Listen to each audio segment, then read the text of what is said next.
Plusieurs méthodes pour tenir les rênes.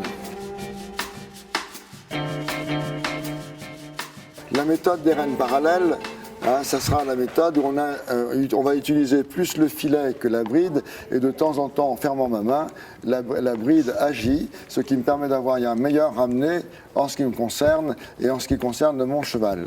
Alors cette méthode est autorisée dans le cadre du dressage.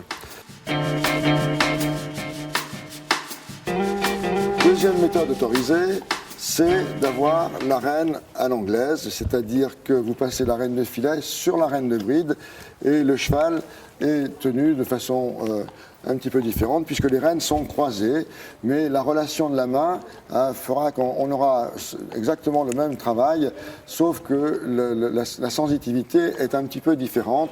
Au niveau de la main, c'est le travail de la main, c'est le travail du cavalier, c'est le travail de la bouche du cheval, puisqu'on va utiliser indépendamment soit la bride, soit le filet, soit les deux ensemble.